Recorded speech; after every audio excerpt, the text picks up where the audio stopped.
Hey folks, it's Ardwulf. Welcome. We're going to talk a little bit about GMT's recent press release, their monthly update that was released yesterday. There'll be a link to that down in the video description. I want to highlight, however, one particular item of note, which many of us in the online YouTube wargaming community have been pining for some time, and that is this, Pacific War. The struggle against Japan, 1941 to 1945. This is a reprint and what sounds like a mild revision of the classic Pacific War from Victory Games. This is the Victory Games classic thing that GMT has been hinting at for some months now, designed by Mark Herman. So we don't have a ton to go by on here, but I would encourage you to read the description because this is written by Mark, as far as I can tell, and it talks about what's getting changed and what's not getting changed and why. But I want to particularly highlight the components. So per Mark's discussion, he's actually going to include 3 rulebooks. Now, there are 3 different kinds of scenarios in the original game. There are engagement scenarios, which are just little battles. There's operational scenarios, and then there's a strategic scenario, which is the whole Pacific War. Okay, and apparently there's going to be multiple strategic scenarios in the new version. In the old one, I'm pretty sure there was only one, might have been 2.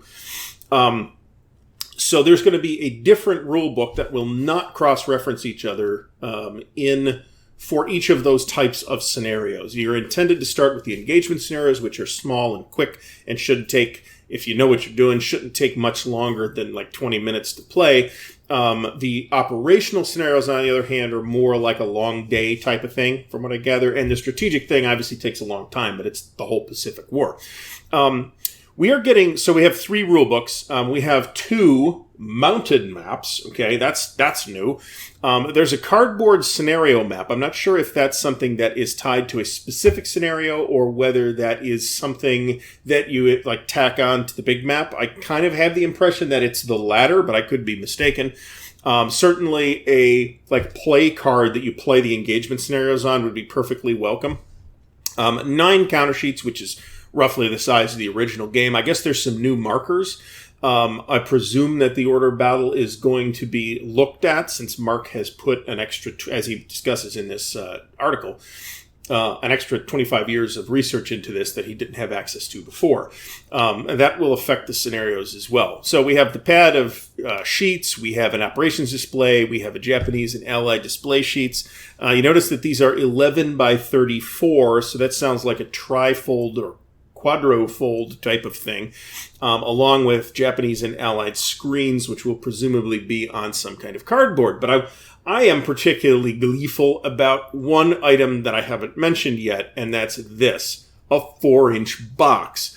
That will be, this is going to be a big game, right? You're going to need a good 3 or 4 counter trays to organize this thing with 2 mounted maps. The current biggest map package game that GMT has done is Mark Simonich's U.S. Civil War, which is in a 3-inch box with 2 mounted maps.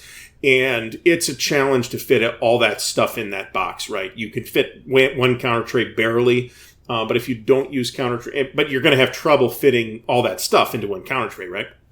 So very curious. Nobody's really done a 4-inch box since SPI except for DVG, as far as I know, which does have a couple. They have at least one. Field Commander Napoleon is in a 4-inch box.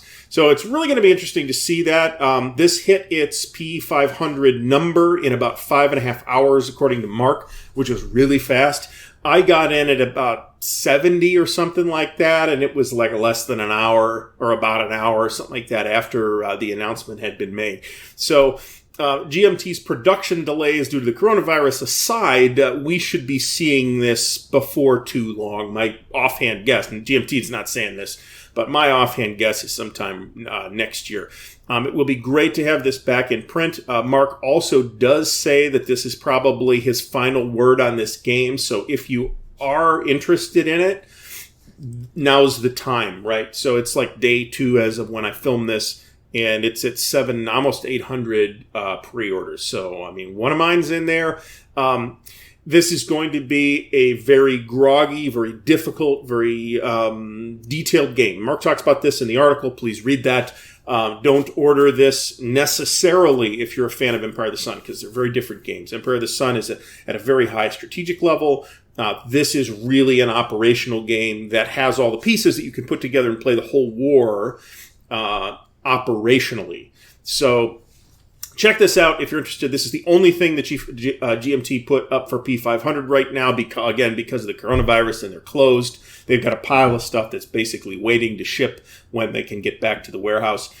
So check this out. I will link in the video description to GMT's newsletter and to the Pacific War pre-order page. So thanks very much for watching. If you've enjoyed the video, please give it a thumbs up. Please consider subscribing and hit the little bell notification if you want to get notifications about what's happening on the channel. And check out the Patreon, which is also linked in the video description. Thanks again for watching, and happy wargaming.